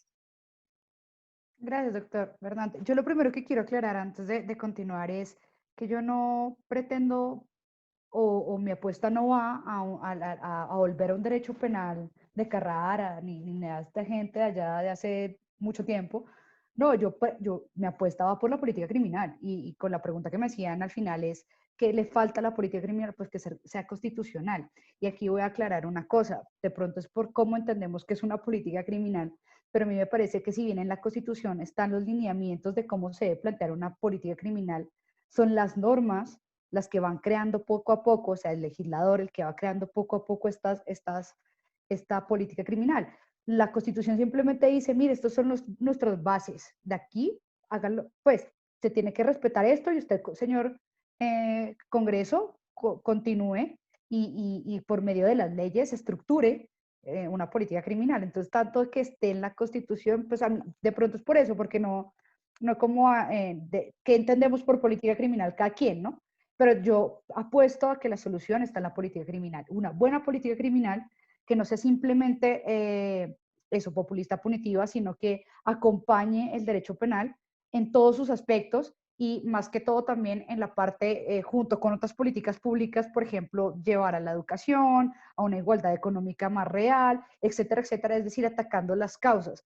Yo pienso que en ese sentido, si nosotros le apostamos a una política criminal más completa, podemos cumplirle también a esos requerimientos internacionales o al menos blindarnos y decir, yo estoy cumpliendo con lo que mi constitución me manda, ¿cierto? Y aún así, digamos, si está realmente estructurada con los principios constitucionales que hemos visto y que todos los panelistas los hemos dicho, principalmente a la dignidad humana, porque ¿para qué salir de la dignidad humana si todos hemos hablado de ella? Si nosotros decimos, mire, nosotros como país, como Colombia, tenemos bien estructurada una política criminal, no veo por qué razón no podamos ser compatibles con esos requerimientos internacionales. Y luego otro pedacito, el final, yo también estoy de acuerdo con que la víctima debería ser uno de los ejes centrales del proceso penal, igual que la sociedad. Pero pienso que tanto la víctima como la sociedad como el imputado, porque es que tampoco es que se le esté dando un mejor tratamiento al imputado. Y si bien Carrara se enfrentaba a la tortura y a todas esas cosas macabras que se daban en la Edad Media, pues tampoco creo que la cárcel sea como el lugar más placentero y menos las cárceles latinoamericanas. Entonces yo pienso que se debe tener, y además el Estado, como me decía una profesora alguna vez, el Estado no es el señor que todas las mañanas se levanta, desayuna, se arregla y sale a trabajar. Es que el Estado tiene un montón de recursos y de obligaciones que tiene que cumplir y es, vale, en el proceso penal tengan en cuenta a todos los integrantes. Y estoy también de acuerdo en que no veo por qué la fiscalía debería ser la única que imputa, pero tampoco dejemos de lado al procesado, porque sí, esto lo hemos dicho, lo han dicho todos los penalistas hace mucho tiempo, pero vaya y vea usted si en la realidad es así y se da una protección al procesado y se garantiza su dignidad humana. Entonces, de la doctrina a la realidad, digamos que hay mucho paso, pero creo que si se apuesta por una política criminal reforzada, que esté con otras políticas públicas, tanto de seguridad, saneamiento como educación, se pueden cumplir con los requerimientos de la Constitución Nacional como los requerimientos internacionales. De acuerdo, doctora. Y para ir cerrando, una pregunta, una discusión para todos, para que la demos todos. Hemos hablado y nos hemos referido en extenso a la parte dogmática de la Constitución, de los derechos, de los principios, de la limitante a ese derecho penal constitucional, pero poco hemos hablado de lo que ha sido la parte orgánica de nuestra Constitución, que trae temas muy interesantes. La adscripción de Colombia al Estatuto de Roma, la creación de la Fiscalía General de la Nación, el fortalecimiento o debilitamiento de la justicia penal militar, como se vea, la prohibición de que los ciudadanos sean juzgados por autoridades militares, la orientación hacia un sistema procesal de tendencia acusatoria, la existencia del fuero para congresistas y demás, y las funciones de investigación y acusación en la Corte Suprema de Justicia. Hoy hablamos de doble conformidad, hoy hablamos de un enfoque de género. Doctor Jacobo, su visión sobre esta parte orgánica de la Constitución, retos, desafíos, aciertos, desaciertos. ¿Qué pasa en ese modelo constitucional que ya cumple 30 años? Bueno, yo creo que ahí la idea clave es, lo mencionaba en mi intervención, pero es la Constitución es un texto aspiracional. En la Constitución nosotros encontramos la aspiración, encontramos cómo queremos ver el Estado y encontramos el Estado que queremos tener. A ver, parezco redundante ahí, pero ¿qué es lo que voy yo? Yo creo que hay una idea muy común o por lo menos yo me he dado cuenta, al menos entre mis monitoreados y entre mis compañeros, y es, en Colombia tenemos una institucionalidad que en el papel parece muy fuerte, pero que en la realidad no está, ¿sí? En ese sentido, mi invitación suele ser hombre, las reformas en el papel todas suenan muy lindo, y tenemos muy buenas reformas, tenemos muy buena institucionalidad si la guiáramos al pie de la letra, pero el problema es de que nos hace falta cumplir con esos mandatos que tenemos. ¿A qué es a lo que voy yo? A que en materia orgánica falta mucho, pero no por discutir de si es el mejor sistema o si es el mejor sistema institucional. Falta mucho por decir cómo vamos a hacer para cumplir a cabalidad con el sistema que ya tenemos. Y eso no es una discusión que tengamos que darla desde el punto de vista dogmático, desde si tenemos que incluir o excluir derechos fundamentales. Es una discusión que la tenemos que ver desde el punto de vista de, a lo mejor, como lo mencionaba el profesor Wilson, desde el análisis económico del derecho, desde el costo-beneficio, desde estas visiones un poco más, en palabras del causalistas, que nos permiten identificar cómo podemos resolver problemas o cómo podemos hacer más eficiente el funcionamiento del Estado. Yo creo que esa es la invitación. Por mencionar un último tema que va muy de la mano con lo que decía Luisa y acerca de la política criminal y todo el tema, los invito a leer la exposición de motivos del Acto Legislativo 01 de 2020. Se van a encontrar con una sorpresa, a mi parecer no muy grata, en lo que el Congreso expone como razones a la hora de enfrentar la dignidad humana. Son 3 párrafos y son 3 párrafos, a mi parecer, de una argumentación muy paupérrima e inclusive falaz, pero eso yo creo que da cuenta de qué están haciendo nuestras instituciones y por qué no estamos reclamándoles más. Pero no hay un exceso, doctor. Por ejemplo, la corrupción tiene 3 instituciones paralelas: la Contraloría, la Procuraduría, la Fiscalía. ¿Cuánto nos cuesta eso? ¿Hay un exceso? ¿Tenemos una constitución demasiado burocrática, ineficiente? ¿O por el contrario, es la que nos tocó y es la que funciona? ¿Cómo lo ve usted, doctor Jacob? Yo no creo, en particular, por ejemplo, con el tema de la corrupción, no creo que sea excesivo. En especial, yo creo que es muy importante distinguir entre la responsabilidad penal, disciplinaria y fiscal, que son las que esas 3 instituciones investigan individualmente cada una. Pero lo que creo yo es de que las 3 instituciones tienen ideas y funcionamientos muy buenos. El problema es de que no los cumplen. Voy a responder esa pregunta con otro ejemplo, un poco apartado de la realidad penal, pero si ustedes revisan las facultades del Consejo Nacional Electoral, el Consejo Nacional Electoral es, a mi parecer, un gigante dormido. ¿Por qué? Porque con sus competencias puede hacer mucho y sobre todo puede hacer mucho en el mundo electoral, pero no lo hace. La conclusión de mi intervención fue, aquí vemos una razón para la pasividad institucional. Yo creo que la pasividad institucional es un gran problema en el país. No creo que tengamos una constitución increíblemente burocrática. Independientemente de si ese puede ser la razón o no, primero hagamos funcionar lo que tenemos y después sí arreglémoslo. Yo creo que la idea clave. Muy valioso, doctor Jacobo. Vamos hasta ahí para que vaya pensando su conclusión, su reflexión final de esta magnífica intervención, reiterándole nuestro inmenso agradecimiento. Doctora Luisa, su balance sobre las instituciones creadas por nuestra Constitución, sobre las nuevas figuras, ya mirando hacia lo orgánico y saliéndonos de esa parte dogmática de nuestra Carta Política, su balance. Yo pienso, estoy de acuerdo en parte con Jacobo.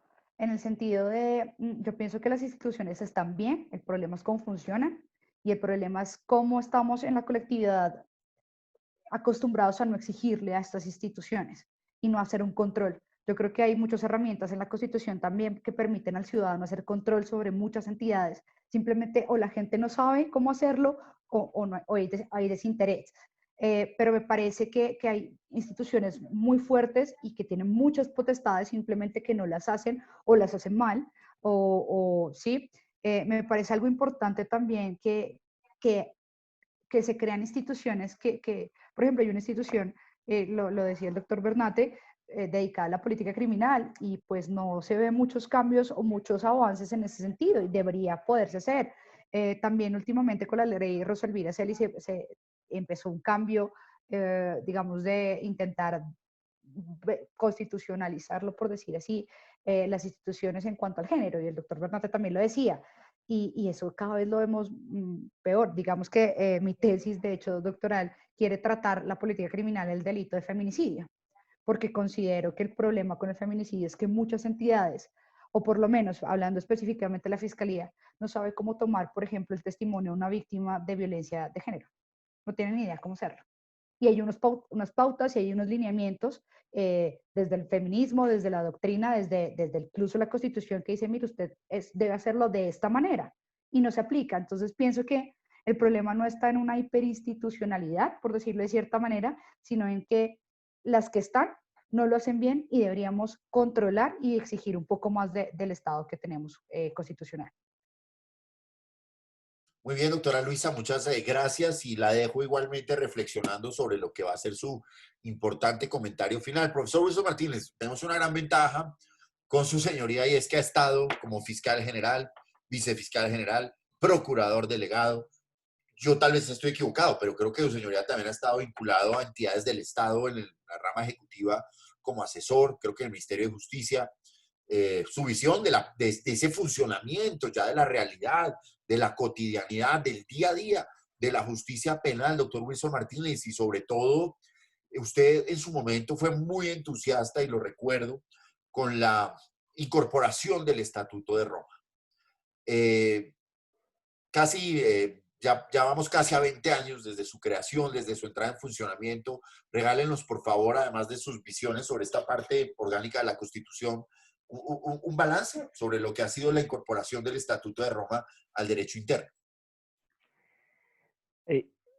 Yo creo que ya intuitivamente se ha venido generando un ambiente de migración de lo que uno podría llamar los modelos estructuralistas a los modelos funcionalistas.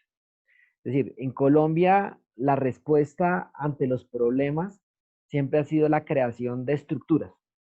Se crea la entidad, se crea la delegada, se crea la dirección, se crea la gerencia, ¿cierto? Creamos la estructura.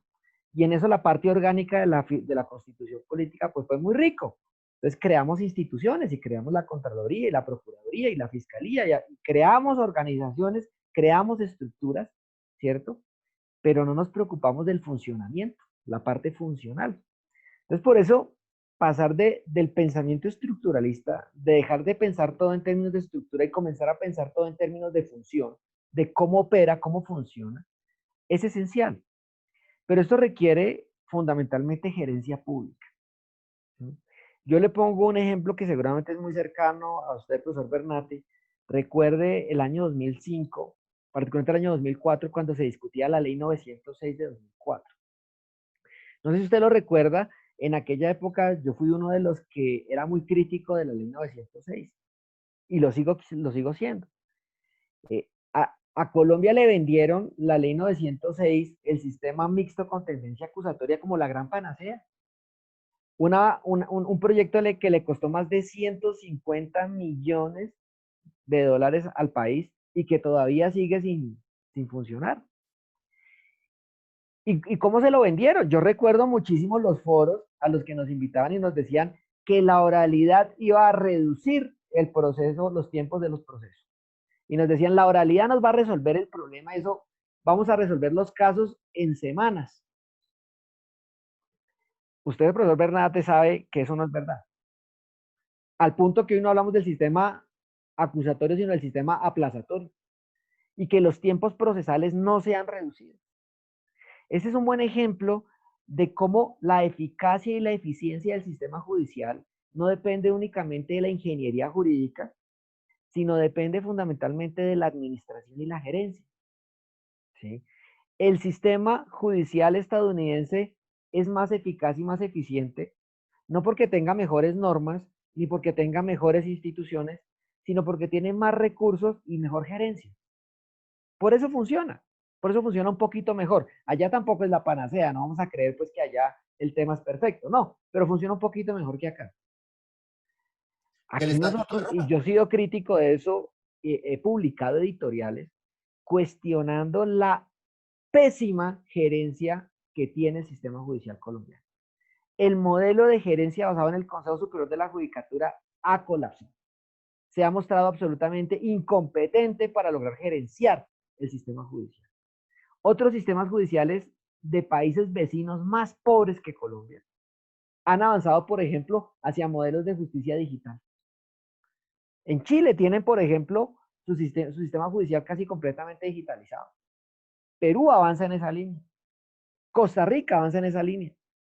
Y nosotros no hemos podido avanzar en eso, profesor. Piense usted en lo que supone realmente una buena gerencia dentro del sistema judicial.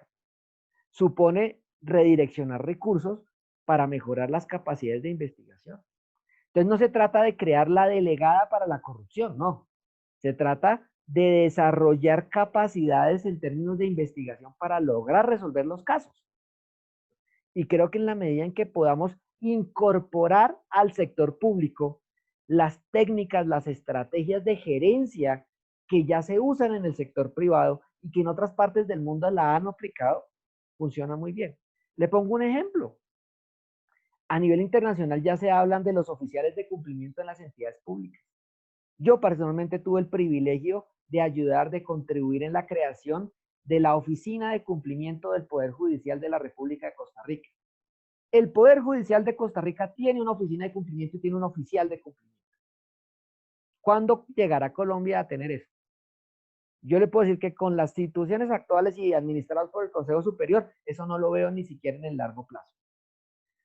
Y hacia allá están avanzando muchos países, pero en Colombia no lo logramos porque nos falta incorporar a la gerencia pública las estrategias, las técnicas y las metodologías de la gerencia privada que ya se usan en la administración pública en otros países. Y eso supone un cambio de mentalidad, pasar del modelo estructuralista al modelo funcionalista. En cuanto al tema de la Corte Penal Internacional, yo creo que en Colombia ese balance aún hay que hacerlo. Yo no me atrevería a sentar una posición sobre ese punto, porque yo creo que eso hay que armonizarlo en el contexto de dos grandes normas que han marcado dos puntos de inflexión en Colombia. Uno es la ley 975, la ley de justicia y paz, y el otro es los acuerdos para la terminación final del conflicto que dieron lugar a la justicia especial para la paz. Yo creo que esos son dos modelos de justicia que concentran, digamos, la mayor parte o si no la casi totalidad de los delitos que potencialmente podrían llegar a una Corte Penal Internacional.